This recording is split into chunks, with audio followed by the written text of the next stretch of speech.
Germs, magandang umaga sa inyo lahat. Bagong ruta tayo ngayong araw. Bali, pupunta tayo ngayon ng Pasig Palengke. Ay bibilihin tayong good item. Grabe, sobrang traffic ngayon sa Ortigas. Mula Pladway, pag-akit namin ng Pladway Tulay hanggang Julio Vargas. Grabe, sobrang traffic, pambihira. Ang sakit sa braso, sakit sa likod. Tapos dito sa show, grabe, traffic na traffic din. Ay nako, wala tayong magandang madaanan dito. Late tayo makakapagbukas ng shop ngayon. 8:30 na. Malayo pa tayo sa katotohanan. Pupunta nga pala tayo ngayon ng Pasig Palengke. Bibili lang tayo ng good item ni mama. Pinapabili tayo ng good item. Ayun, dito tayo napunta sa ruta na to. Bali, gagawin natin Shoe Boulevard, tapos Bagong Ilog, tapos ayun, Pasig Palengke na tayo. Tapos diretso na tayo uwi. Diretso na tayo sa shop kasi meron tayo schedule ulit ng wiring ngayon, ADB 160. Maraming salamat sa mga sumusuporta sa atin sa shop. Hindi ko na mabilang kung gaano na karami yung mga kinabitan natin ng MDL horn at kung ano-ano pang wiring na ginawa natin sa mga motor nila. Siya nga pala, papasyalan din natin ngayong araw yung ating bagong shop. Ayan, tama, narinig ninyo, meron tayong bagong shop. Magkalapit lang yon, walking distance lang. Magbubukas tayo ng bagong shop dahil ipapriority natin dun sa kabila yung ating wiring. Gawa ng yung wiring natin, medyo matatagal talaga yung gawaan, matatagal yung trabaho. Ano nangyayari kasi dun sa isang shop, nai-stack dun yung motor ng matagal, tapos yung space natin sobrang liit lang, hindi tayo makapag-accommodate ng ibang motor na pwede sana nating gawin. So nag-decide si kuya na kumuha ng another pwesto. So ayun nga, may nakuha tayong bagong pwesto dito along Pladway lang din, walking distance dun sa isang shop. Kaya pwede nating puntahan, pwede nating bisitahin. Ngayon, lahat ng wiring na gagawin natin, lahat ng wiring na magpapaschedule, doon na natin siya dadalhin sa kabilang shop. Kasi para hindi na tayo nagsisiksikan doon sa kabila. Ngayon ako yung tatao doon, ako yung magbabantay, ako yung gagawa. Kaya asahan nyo, makikita nyo pa rin ako doon sa shop na yon. Sa ngayon, ginagawa ko pa yung shop. Mamaya bibisitahin natin. Ginagawa ko pa siya, ginagawa ko pa yung mga cabinet, ginagawa ko pa yung buong tindahan. Yung mga kailangan gawin, ginagawa ko na, para siguro next week makapag-accommodate na tayo ng mga customer doon sa kabila. Yung mga nagpapaschedule sa atin, doon na natin dadalhin para maginhawa yung pag-aantay ninyo. Yung mga nagpapaschedule sa atin ng wiring, doon na natin dadalhin para makabuelo tayo doon. After nitong lakad ko dito sa Pasig Palengke, diretso tayo dun sa kabilang shop. Isilipin natin konti kung ano yung itsura niya, kung saan siya located, para may idea rin kayo.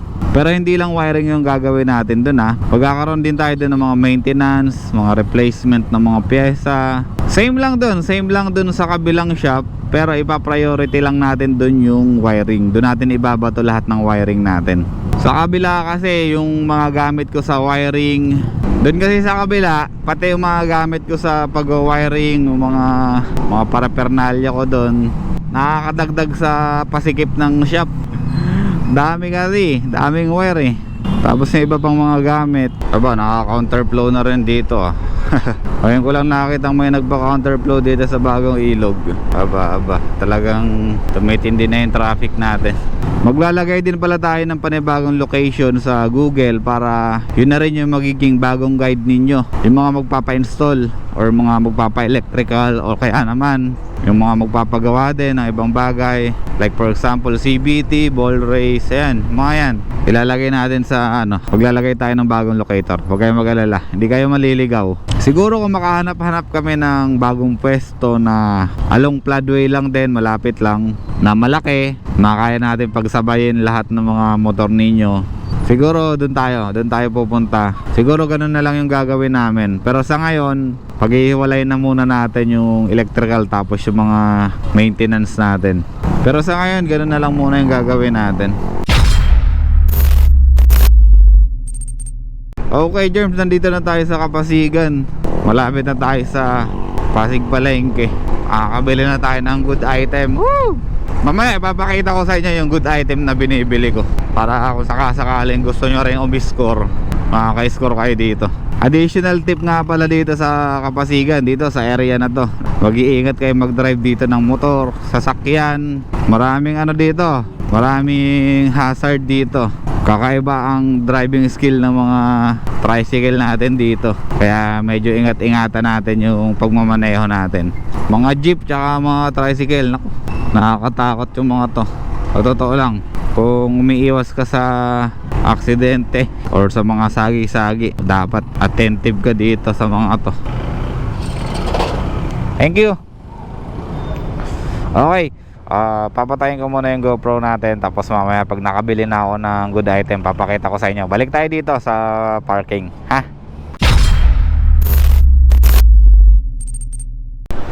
Germs, okay na. Germs, okay na. Tapos na tayong bumili ng good item dun sa Pasig Palengke. Mabilis lang yung bigayan namin. Ito, papakita ko na sa inyo kung ano yung nabili ko. Ito, bumili ako ng 5 piraso. Siguro makakarami na rin tayo dito. Ito, ang tawag dito apog. Ayan, ginagamit to sa nganga.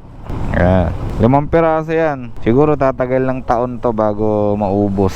Si mama kasi mahilig magnganga eh. Thank you.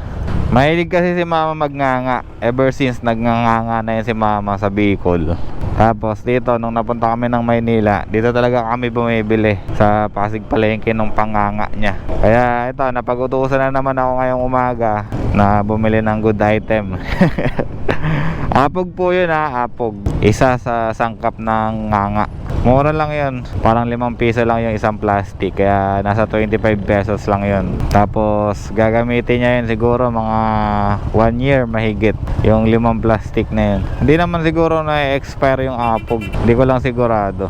Kaya yung mga parents nyo na mga nagnanganga, or kung bago lang kayo dito sa Maynila, tapos naubusan kayo ng supply ng panganga, mga galing probinsya, ayan, punta kayo ng Pasig Palengke, lower ground. Pagpasok nyo dun sa main gate, kaliwa, diretso lang, makikita nyo yung mga nagtitinda ng nganga. Kompleto sila dun, meron silang buyo, meron silang bunga, may apog, may pinipig, yan. Kompleto yung kompleto yung sangkap nila. Good item pa more.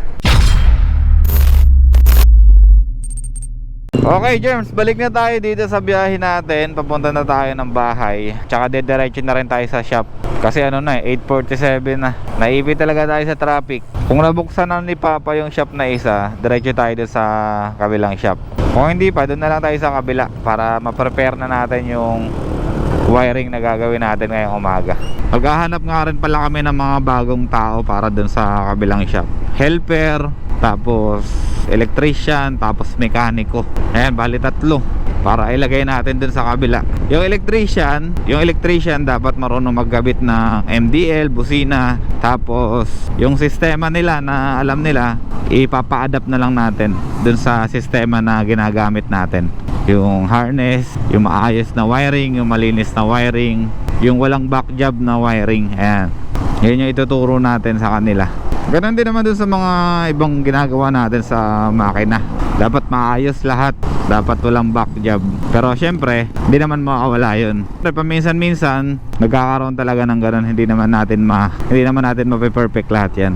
Pero yung back job, hindi yung back job na sira talaga. Mga minor lang. Okay, Germs, malapit na tayo dito sa Floodway. Konting kembot na lang, makakarating na tayo sa shop natin. Madami lang talagang sagabal sa kalsada, hindi tayo makapagpabilis. Nagmamadali ako ngayon ha. Malilate tayo sa pagbubukas, mapapagalitan tayo. Nagagalit kasi ako pag late mga tao. Tapos nagagalit kasi ako pag late yung mga tao, pag late pumasok. Kaya dapat tayo, hindi tayo nalilate. Nalilate tayo paminsan-minsan, pero dapat hindi lagi. Nalilate tayo paminsan-minsan kapag nasasobrahan sa tulog, kapag pagod. Pero dapat on time pa rin tayo sa pagpasok natin dito sa trabaho. Bukas na kaya. Dito traffic din pala dito sa Floodway, pambihira. May reblocking pala dito.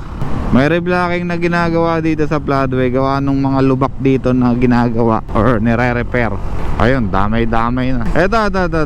Ito, nabuhusan na to eh. Mabilis ang buhos na ito. Tapos yung reblocking pala dito, mayroon ng bakal. Okay, bukas na yung bagong shop natin dito.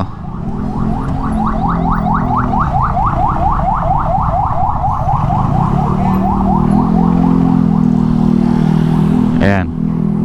Ito yung shop natin. Ayun si Papa, yung naka-orange. Tapos ayan yung cabinet na ginawa ko. Ito. Ayan yung cabinet na ginawa ko kagabi. Ano yan? 8x8 yan. 8 feet by 8 feet. Ginawa kong cabinet. Tapos napinturahan ko na rin yung mga wall. Yun nga lang, yung kulay dilaw na yun, hindi ko na nadamay. Kailangan ko ng spray gun dyan para hindi na ako mahirapan. Tapos after niyang loob na yan, magawa ko yung labas naman. Asikasuhin ko yung pintura dito sa labas. Pipinturahan natin ng pula yan siguro. Bili tayo ng pulang pintura or itim na lang din para hindi kita masyado yung dumi. May gagawin lang kasi ako dun sa kabilang shop. Mamaya pa ako makakapunta dyan or mamaya ako pa makasikaso to. Pero sa ngayon, ito, ayan yung itsura niya. Ayan yung itsura ng labas niya. Tapos ito, may malawak tayo dito na parking or kahit gawaan, pwede tayong gumawa dito. Ano pa ba? Pwede tayong gumawa dito. Yung mga change oil, pwede natin gawin dito. Para ano, hindi na tayo siksikan dun sa kabilang shop. Okay? Balik na lang tayo dito mamaya kapag gagawa na rin tayo ng cabinet ulit. Pipinturahan kasi natin yan, tapos isasandal na natin dito sa kabila. Okay? So balik muna tayo dito sa mother shop natin. Ayan siya oh. Ayan, yung maliit na yan. Maliit lang siya, pero kakasya na tayo dyan. Okay, 11:58, may 2 minuto pa tayo. Hindi tayo late sa shop natin. Okay, hanggang dito na lang tayo. Jeff Rocks out.